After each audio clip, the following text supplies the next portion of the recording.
এই যে নির্বাচনকে কেন্দ্র করে যে বিভিন্ন জোট ভাঙছে বা জোট গড়তেছে, আমরা সেটারই বিরুদ্ধে। এই বাংলাদেশে যদি মনে করে যে আগামী নির্বাচনে গায়ের জোরে দখলদারিত্বের মাধ্যমে নির্বাচনে তারা ভোট আদায় করবে অথবা ধর্মের নামে মানুষকে প্রতারণা করে ভোট আদায় করবে, তারা উভয়ই পরাজিত হবে। আমরা মনে করি বাংলাদেশে যে তারুণ্যের শক্তি, পরিবর্তনের শক্তি উত্থান ঘটেছে, তারা জনগণ তাদের পক্ষে থাকবে।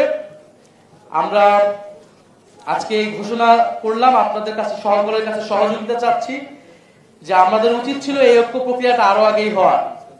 এটা আমাদের দুর্ভাগ্য ছিল, আমাদের সীমাবদ্ধতা ছিল যে আমরা ঐক্যবদ্ধ হতে পারি নাই। আমরা পুরাতন পন্থী দলগুলোর সাথে নানা সমঝোতা করে সংস্কার প্রক্রিয়া বাস্তবায়ন করার চেষ্টা করেছিলাম। এটা আমাদের অন্যতম একটা ভুল ছিল। আমরা এখন খুবই পরিষ্কারভাবে যারা সংস্কারের পক্ষে আন্তরিক তাদেরকে নিয়ে আমরা আগাবো এবং পুরাতনপন্থী দলগুলোকে আমরা আহ্বান জানাবো যে আপনারা নিজেদের দলের অভ্যন্তরীণ সংস্কার আনুন, গণতন্ত্রের পথে আসুন এবং বাংলাদেশ যে পরিবর্তনের পথে আসছে সেটার সাথে নিজেকে পরিবর্তন করুন। এবং নির্বাচনের পরেও সংস্কার প্রক্রিয়াগুলো বাস্তবায়ন হবে কিনা, সে অগ্রযাত্রা থাকবে কিনা, সেটা নিয়ে কিন্তু নানান সন্দেহ তৈরি হয়েছে। ফলে আমরা কিন্তু সেই জায়গায় সংস্কারকে প্রাধান্য রেখে এবং অর্থনৈতিক সংস্কার, গণতান্ত্রিক সংস্কার, এই দুইটি সংস্কারকে প্রাধান্য রেখে আমরা এই দলগুলো ঐক্যবদ্ধ হয়েছি। নির্বাচনেও আমরা একসাথে অংশগ্রহণ করব।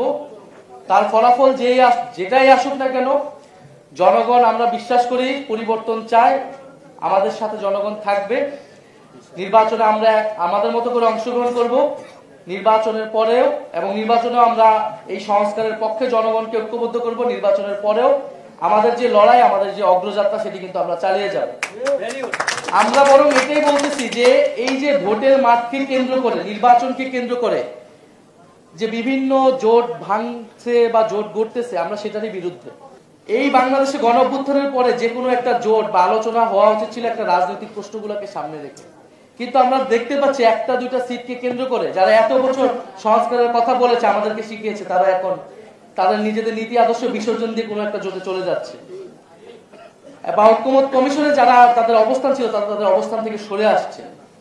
ফলে আমরা এটাই বলতেছি যে আপনারা সাহস করুন, নীতির পক্ষে দাঁড়ান, জনগণের পক্ষে দাঁড়ান এবং নতুন বাংলাদেশের পক্ষে দাঁড়ান।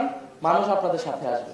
আমরা এটা প্রত্যাশা রাখছি যে আমরা একটা প্রতীকে, একটা বাক্সে আমরা আমাদের যে সমর্থনগুলো রয়েছে সারা দেশে, সেটাকে আনতে পারবো। সেটার আইনি প্রক্রিয়া কি হবে বা পদ্ধতি কি আছে, সেটা হয়তো আমাদেরকে আরো ব্যাখ্যা বিশ্লেষণ করে আমাদেরকে পরবর্তীতে আমরা জানাতে পারবো।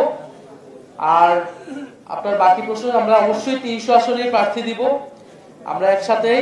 এবং আমরা বলতেছি যে শুধু রাজনৈতিক যারা নেতাকর্মী তারা নয়, যারা বাংলাদেশকে পরিবর্তন করতে চায়, গণ অভ্যুত্থানে নানান জায়গা থেকে অংশগ্রহণ করেছিল, যে সামাজিক নেতৃত্ব, সৎ দেশপ্রেমিক মানুষ, আমরা তাদেরকে আহ্বান করতেছি যে আপনারা আসুন, এই প্ল্যাটফর্মে আমরা ঐক্যবদ্ধভাবে দেশ পরিবর্তনের জন্য কাজ করব।